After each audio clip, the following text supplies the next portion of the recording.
Nick, what are you doing? It's been 8 months since you last uploaded. Oh, gee, Adam.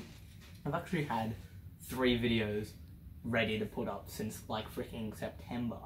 But I haven't done it. Yeah, why? I'm gonna say it's because I'm lazy. Yeah. And it frustrated me that I haven't put anything up. They're also not that interesting. It's a plane crashing, and a flamethrower burning my finger. Wow. But I am going to put them up, you know? Like, right now I'm working on the website for the company. Have a look at this stuff. Like, it's not that bad. It still needs some work, because, like, if I go to the pages, I don't know how to use this. Just give me one. If I click preview, right, have a look at our website. If I go onto team, have a look at how incredible this is. It'll display Adam and I. What? And apparently this is you me. You really need to change that. I really need to change that. Yeah. And you know, this is Adam. I'm not that old, but sure. Okay. So I'm gonna put out one video with the footage from all 3 of the others I haven't put up, and I'm gonna start making more, because, you know, I'm doing things. I'm about to get the first plane of mine that's actually gonna fly, because it wasn't designed by me. That's why it's gonna fly, because I didn't design it. Then we also bought all of these electronics to make the flight computer for the rocket. So wow. We're going places, you know, we're gonna do things. We're actually gonna do things for once. That's good. Honest to God, I don't think anyone cares.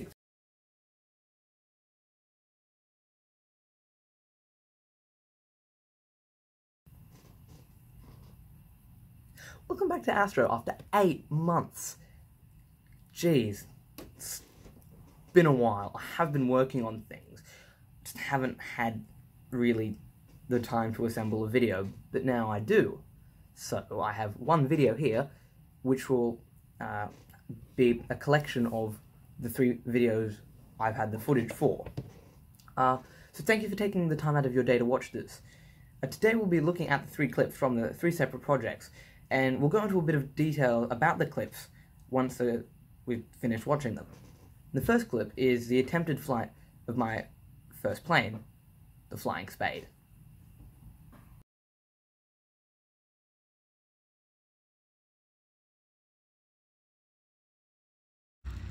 Hello, second day of the Flying Spade. Last time we launched, not against the wind, so we launched against the wind, and I threw it incorrectly, so it completely screwed us up. So I've repaired it. Now all that actually happened was on impact, because I don't have landing gear, and the propeller is far too long. It hit the, it hit it off, and I lost a screw, but I think I will be fine. Now we have everything checked. I think so. We'll just wait for the wind's blowing. The wind's blowing that way now. It's kind of swirling at the moment. It's infuriating. So my father will now be throwing the plane because I screwed up miraculously. Ready? Oh shoot! Something came up.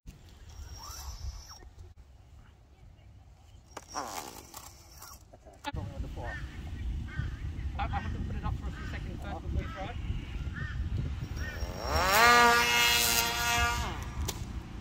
I didn't even turn that, that was bullshit.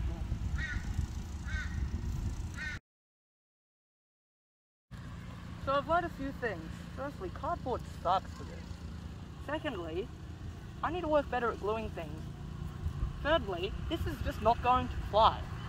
Instead, because this is going nowhere, so I'm just gonna throw this just... Wait, is that gonna... It just keeps unscrewing itself. So, this is going nowhere. It doesn't have enough... So the control surfaces are doing nothing. So... That's why the control surfaces are doing nothing. I lost it. The control horn came out, son of a gun. That's why that crashed. I'm gonna say that's why that crashed. It's a whole multitude of things, but mainly this plane sucks, I suck, and my building techniques suck. So when I put out products, don't buy them. Don't buy them unless you see them fly first. Goodbye. Okay, so now that we've watched the video, let's have a look at some details of the flight.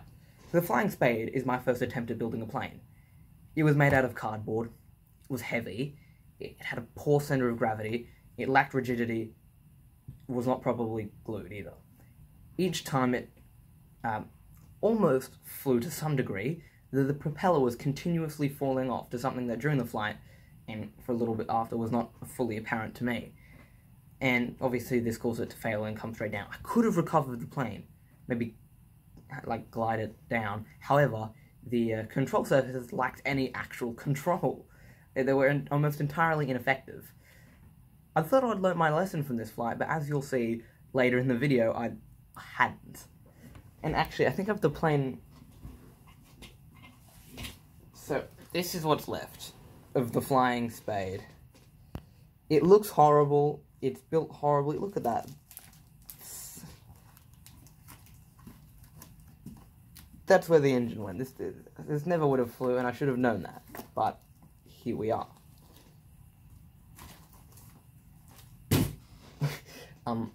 Anyway, so the next clip is my plasma gun.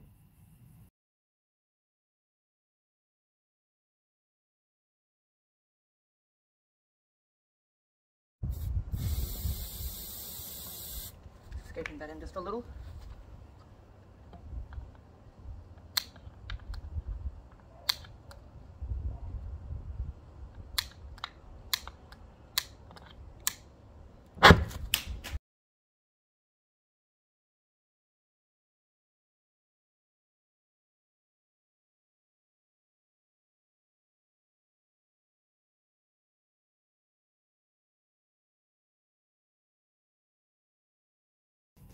Okay, so I say plasma gun, but it isn't really plasma.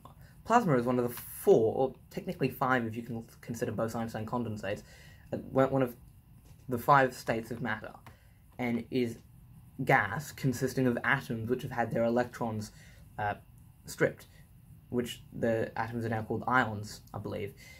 In this video, we'll not be stripping, as you would have seen, we were not stripping atoms of their electrons, rather producing a high-temperature gas, so it isn't technically plasma.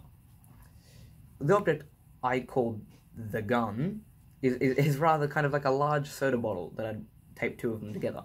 And this is, at the end of the bottle, there is a point that kind of acts as a converging nozzle. And this is, as right,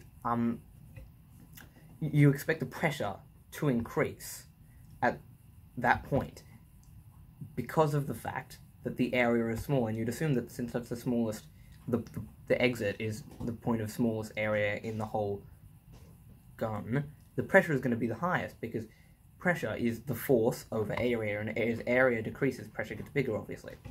And as well, due to conservation of mass, which namely is a physics principle that states that in most circumstances mass cannot be created or destroyed, though I think there are some exotic circumstances such as black holes and Hawking radiation where that are exceptions, but correct me if I'm wrong. Anyway, so as the gas goes through, it accelerates, and due to this, it increases the thrust it would produce. Because for a chemical engine, thrust is described by the equation F equals m dot v sub e, which is the force produced by the engine is the mass flow rate multiplied by something called the specific velocity. Relevant to us here is m dot, which is our mass flow rate, which increases with velocity. So as that velocity increases, which presumably it would at the nozzle exit, you get higher thrust from the system. Next clip is the spinning hawk.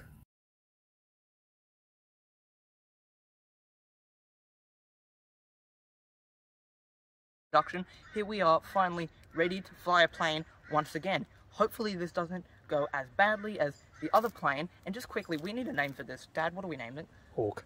Hawk. Hawk. This is Hawk now. First flight of Hawk, possibly last flight, if this goes really, really badly. Lots of anxiety. Let's check our crap.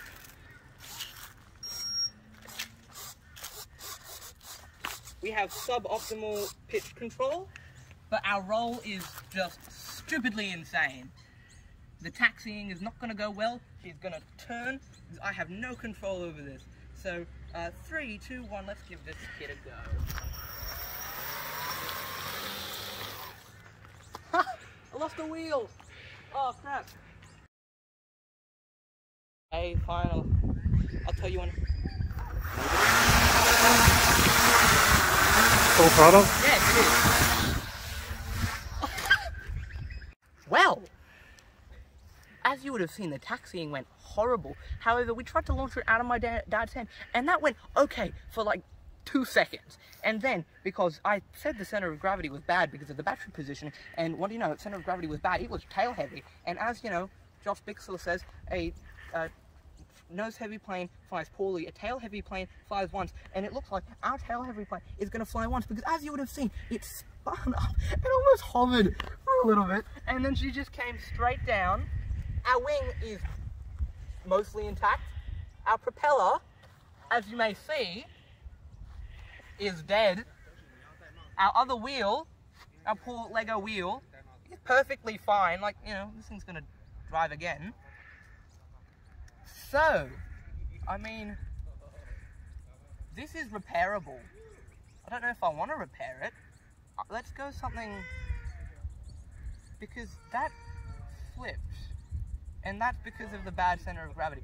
I think we need an aircraft with a center of gravity that I can control more. So, and by that I mean, you have the fuselage, but you have the engine pod that you slide in, so you have far more control over the positioning of things than you do with this system here. So, well, we'll cut the footage here and go to the ending. If my editing's good enough, I'll put this next to my flight so you can see what it was meant to end up looking like compared to what it actually did.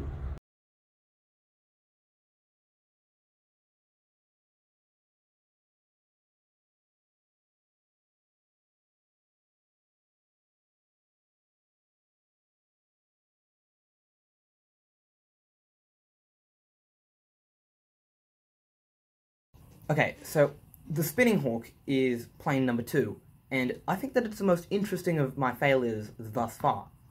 Initially, the wheel ripped clean off the landing gear, causing it to flip while still on the ground.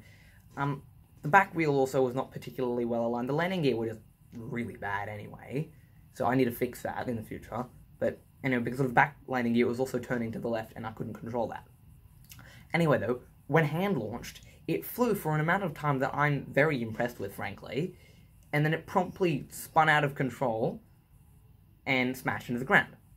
This is as the plane was very much tail heavy, which is quite the problem. Now, all of these planes look poorly built, or look like poorly built rubbish, which for the most part they are. But to prevent failures like this in the future, I've made key decisions. Specifically, all planes that I build in the future will be constructed out of foam, should have a center of gravity which is easy to alter, and will go through rigorous pre-flight checks and verification to ensure that I don't smash planes into the ground in the future, because I want to say it was expensive, but not really. The cardboard doesn't cost much, and I didn't lose electronics, so it isn't, I can afford the failure, but doesn't mean I should. Like, if just because you can afford to fail doesn't mean you should. It's good to fail initially, because if you're not failing, you're not innovating enough.